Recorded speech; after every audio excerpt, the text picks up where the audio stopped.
LeBron James rentrait chez lui après un entraînement intense, l'esprit occupé à trouver un restaurant où calmer sa faim. Alors qu'il marchait dans une rue animée, il remarqua deux femmes âgées devant lui, plongées dans une conversation animée, sans prêter attention à leur environnement. Soudain, l'une des femmes, vêtue d'un manteau blanc immaculé, fit tomber son téléphone. L'appareil tomba sur le trottoir dans un bruit sourd, mais la femme ne s'en aperçut pas. LeBron se pencha immédiatement, ramassa le téléphone et accéléra le pas pour la rattraper. Avant de continuer, n'oublie pas de t'abonner à la chaîne et de mettre un like. Au fait, de quelle ville nous regardes-tu? Écris-le dans les commentaires, ça nous intéresse. Excusez-moi, madame, dit-il poliment en tendant le téléphone. N'obtenant aucune réponse, il posa doucement la main sur son épaule pour attirer son attention. La réaction fut immédiate et choquante. La femme se recula brusquement, le visage déformé par la peur et la colère. « Ne me touchez pas !» cria-t-elle. Sa voix résonna dans la rue, attirant les regards des passants. LeBron resta figé, confus. « Vous avez fait tomber votre téléphone. »« Je voulais juste vous le rendre », expliqua-t-il en montrant le téléphone dans sa grande main. Mais la femme n'écouta pas. Elle le désigna du doigt, sa voix montant d'un ton, empreinte de panique. « Il m'a attrapé. Il essaie de voler mon téléphone », hurla-t-elle. Ces accusations se multiplièrent. « Vous me harcelez. Et regardez-vous, vous salissez mon manteau », ajouta-t-elle, jetant un regard accusateur sur la peau noire de LeBron. LeBron tenta de rester calme. « Madame, ce n'est pas vrai. Je voulais juste vous aider. » Mais le mal était fait, ces paroles avaient réveillé la méfiance dans le regard des curieux qui s'attroupaient. Les cris affolés de la femme attirèrent l'attention d'un policier à proximité, qui passait en voiture. Il arrêta immédiatement son véhicule, descendit d'un pas vif et s'approcha avec autorité. Le policier, un homme de type européen au visage sévère, évalua rapidement la scène.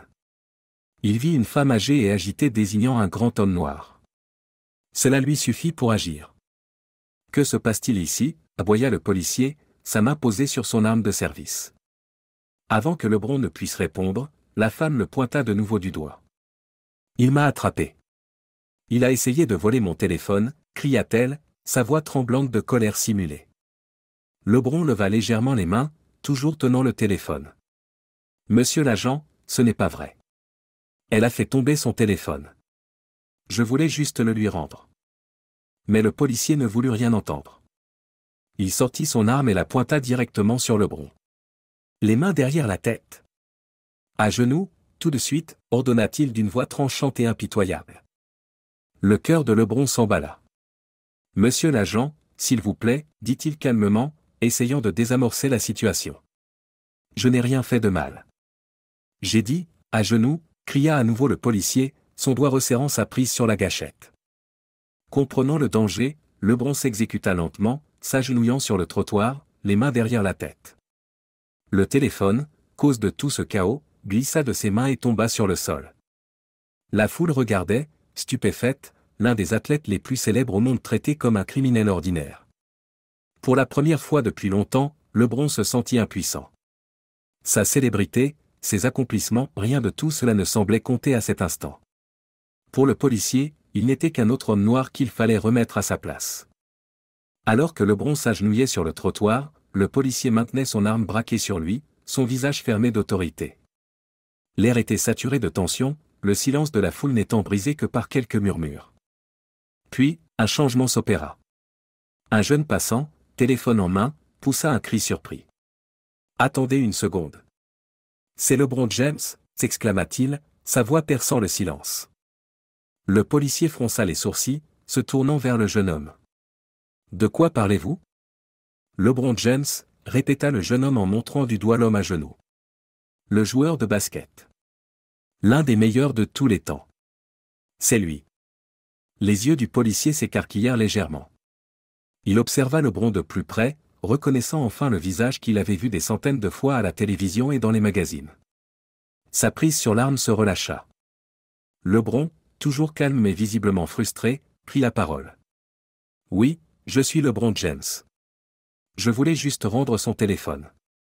C'est tout ?» Sa voix était posée, mais elle portait une douleur qu'il ne pouvait dissimuler. La réalisation frappa le policier comme une gifle. Il venait de braquer son arme sur l'un des athlètes les plus respectés au monde à cause d'un malentendu. Honteux, le policier rangea son arme, son visage dur laissant place à une gêne palpable. Je ne savais pas, balbutia-t-il, tentant de retrouver un semblant de contenance.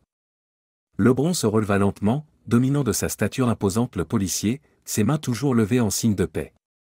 Vous ne devriez pas avoir besoin de savoir qui je suis pour me traiter avec respect, dit-il d'une voix calme mais ferme. La femme, à l'origine de tout ce tumulte, semblait désormais visiblement mal à l'aise. Elle serrait son téléphone, qu'elle avait récupéré du sol, le visage rouge de honte. Je ne voulais pas que ça prenne cette tournure, murmura-t-elle, sa confiance d'autrefois disparue. Vous avez supposé le pire à cause de la couleur de ma peau, dit Lebron en s'adressant directement à elle. Je voulais vous aider, mais à la place, vous m'avez accusé. Vous avez crié. Vous avez fait en sorte que tout le monde me voie comme une menace. La foule murmurait en signe d'approbation. La femme jeta des regards nerveux au visage autour d'elle, sa honte grandissant à chaque seconde. Le policier, lui aussi, baissa les yeux, incapable de soutenir le regard de Lebron. J'ai eu tort, admit-il doucement. J'ai agi sans réfléchir. Je suis désolé. Lebron prit une profonde inspiration, laissant sa frustration s'apaiser pour faire place à une détermination calme. Ce n'est pas juste à propos de moi, dit-il en s'adressant à la foule. Cela arrive tous les jours à des gens qui n'ont pas un nom célèbre pour les protéger. Combien d'hommes noirs sont traités comme des criminels juste parce qu'ils existent? Combien sont jugés avant qu'on ne prenne le temps de connaître leur histoire? Le policier et la femme baissèrent la tête, leur silence en disait long. La foule écoutait attentivement, le poids des paroles de Lebron s'imprimant dans leur esprit. Lebron se tourna vers le policier. Si vous voulez vous excuser, alors faites mieux. Réfléchissez avant d'agir. Voyez les gens pour ce qu'ils sont, pas seulement pour la couleur de leur peau.